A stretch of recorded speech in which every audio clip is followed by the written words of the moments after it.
Alors que la situation sanitaire commence à se dégrader de manière générale ici au Brésil, il y a une ville que je souhaitais absolument découvrir en revenant dans l'état de Minas Gerais avant que de potentielles restrictions ne tombent.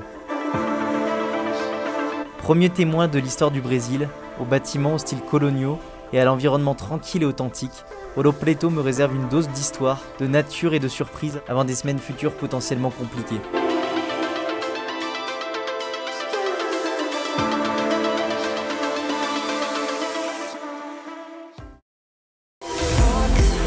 Ça, c'est moi. Et cette année, j'ai bien décidé de ne pas laisser le Covid détruire ma soif de découverte. Après 2 mois passés dans le sud du Portugal, je suis arrivé au Brésil pour découvrir les merveilles de l'Amérique latine. Entre paysages extraordinaires et rencontres inoubliables, suivez ma quête de sens et les aventures du plus grand voyage de ma vie et continuons ensemble de croire en nos rêves.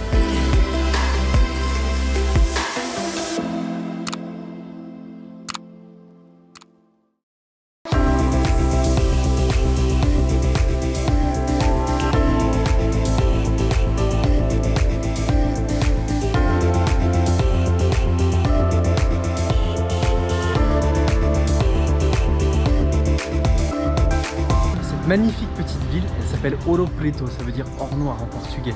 Ce qui est super intéressant, c'est qu'elle a été fondée en 1711 par les conquistadors lorsqu'ils ont découvert qu'il y avait beaucoup d'or dans la région de Minas Gerais.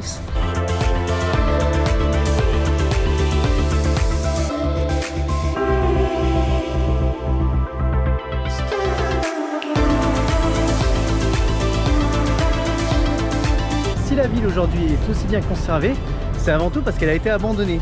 Effectivement, quand il n'y avait plus d'or, ou du moins qu'on avait l'impression qu'il n'y avait plus assez d'or, et bien tout le monde a abandonné le village et c'est ce qui a permis, des années plus tard, lorsque les habitants l'ont retrouvé, de le garder dans un super état de conservation.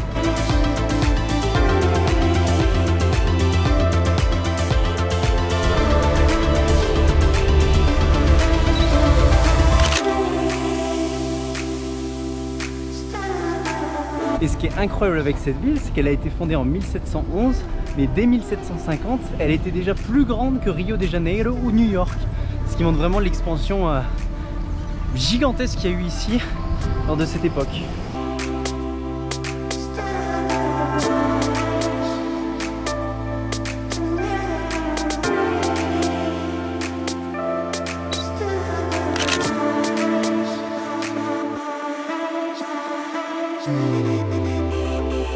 Ici, je retrouve un Brésil complètement différent des grandes villes et bien loin de sa réputation. Un Brésil tranquille, sûr et paisible.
Outre la réputation des Mineiros, qui sont les habitants de Minas, d'être particulièrement chaleureux, je découvre également les richesses de l'artisanat local, où le nom de la région, qui est Mine Générale en français, prend tout son sens. Juste sur ce petit marché, vous pouvez équiper toute votre maison avec des pierres si vous le souhaitez. Que ce soit des plats, des casseroles, de la vaisselle, de la décoration, des vases, des filtres à eau, des rangements, ici on peut vous faire n'importe quoi. Et le moins qu'on puisse dire, c'est que ces artisans ont vraiment du talent.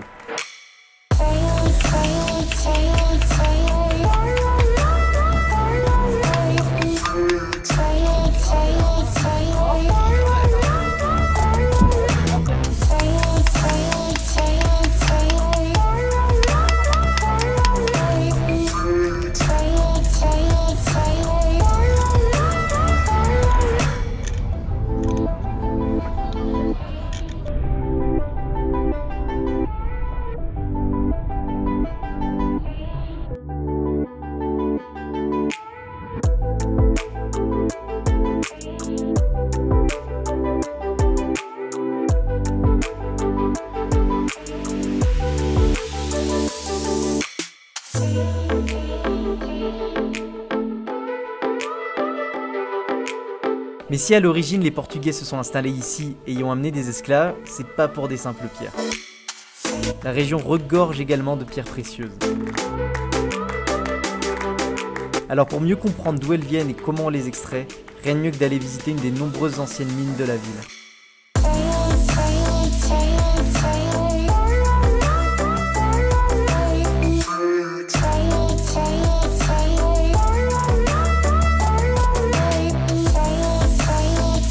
Bon, sans surprise, c'est plus les conditions effroyables dans lesquelles les mineurs parfois enfants travaillaient qui sautent aux yeux que la géologie. Les esclaves étaient sélectionnés pour leur connaissance dans les pays déjà miniers d'Afrique avant d'être envoyés ici. En 100 ans, ce sont plus de 1200 tonnes d'or qui seront extraites de la région. Mais pour ça, des dizaines de milliers d'esclaves mourront. En arrivant ici, leur espérance de vie n'était pas plus longue que 7 ou 8 ans.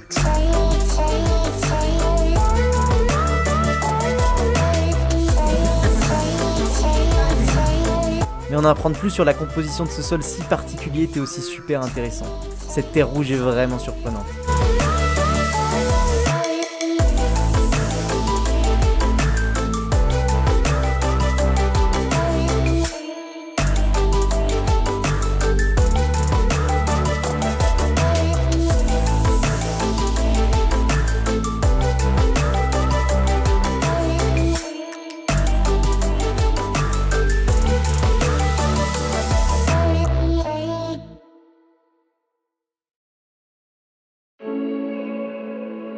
Toute cette richesse extraite des mines, on la retrouve sur les façades et à l'intérieur des très nombreuses églises de la ville. Bon, payer pour entrer dans une église ne fait pas forcément vraiment partie de mes valeurs, mais il faut reconnaître que ça valait le coup d'œil.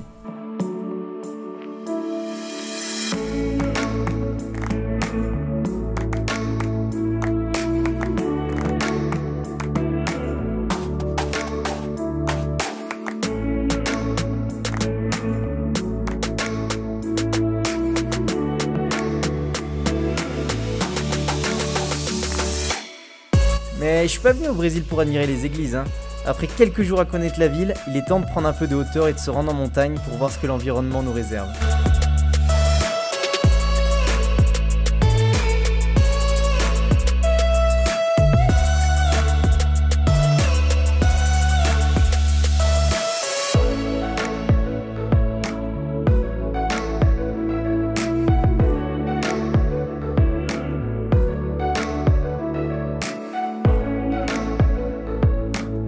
Ce qui est génial ici, c'est que Ouro Preto, c'est un petit peu perdu dans l'état de Minas Gerais, dans les montagnes.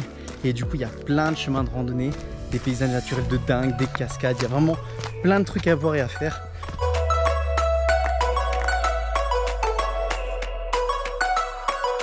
Alors, le temps est un peu menaçant et le chemin gorgé d'eau, mais ce qu'on doit aller voir vaut clairement le détour. Et puis il fait quand même super chaud.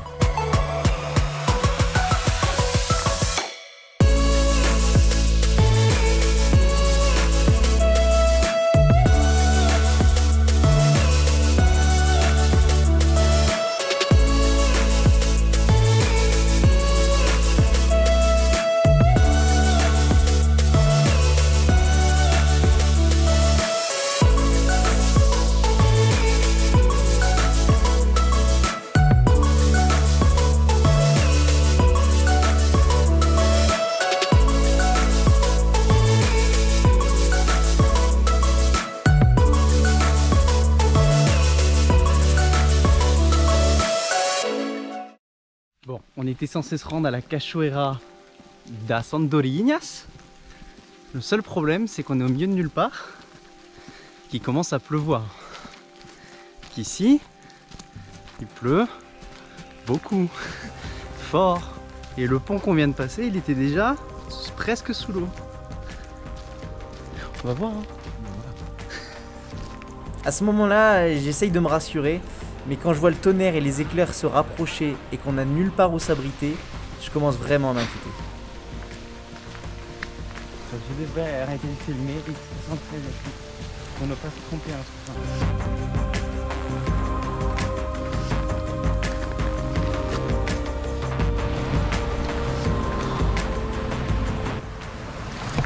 Putain, c'est compliqué aujourd'hui, hein.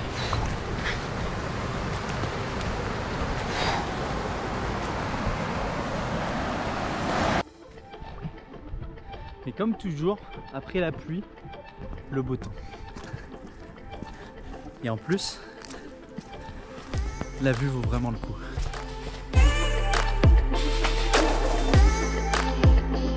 Heureusement que les choses finissent toujours par s'arranger. C'est finalement un soleil brûlant qui commence à nous réchauffer, nous sécher, pile au moment où on arrive à notre objectif.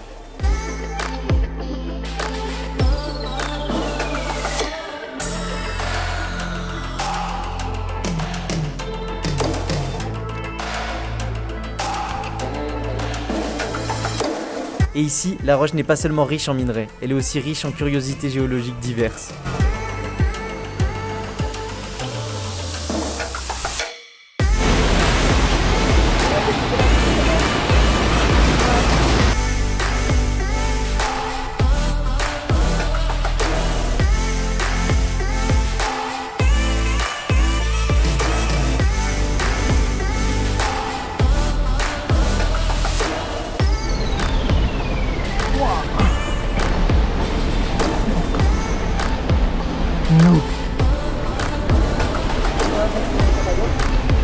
Ouais.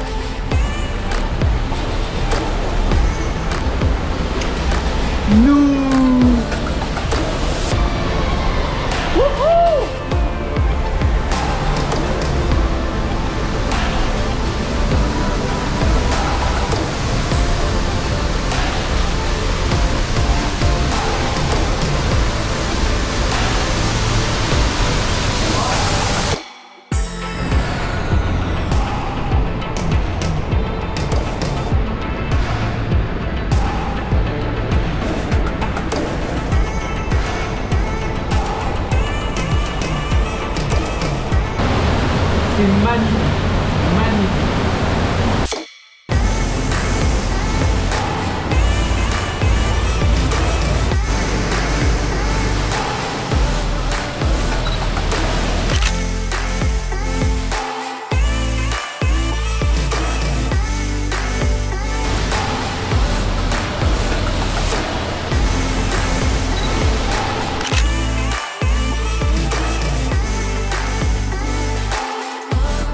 On n'a pas pu se baigner car avec les orages ça peut vraiment être dangereux et de toute façon on avait pris la douche.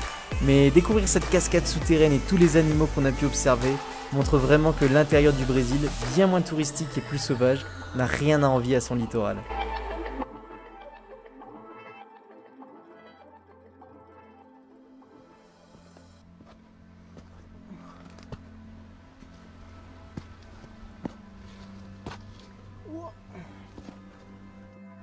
Cette journée me rappelle mon voyage d'une façon plus globale. Tout comme un gros orage qui passe, il y aura toujours des difficultés sur le chemin qu'on prend, et il n'y a que notre détermination pour nous aider à les surpasser. Pour moi qui rêve de voyage, la principale difficulté est surtout l'épidémie de coronavirus. Après 4 mois au Brésil, la situation sanitaire s'est dégradée très vite et très fortement ces dernières semaines, et j'arrive bientôt au bout de mon visa. Il va donc être temps de trouver une autre destination et de continuer ma route par moi-même. J'ai eu la chance ici de n'être jamais resté seul et d'avoir toujours été accompagné par des Brésiliens exceptionnels qui ont pris le temps non seulement de me faire découvrir leur pays et partager leur culture, mais surtout de me le faire vivre de l'intérieur et comme un local. Et ça n'a pas de prix.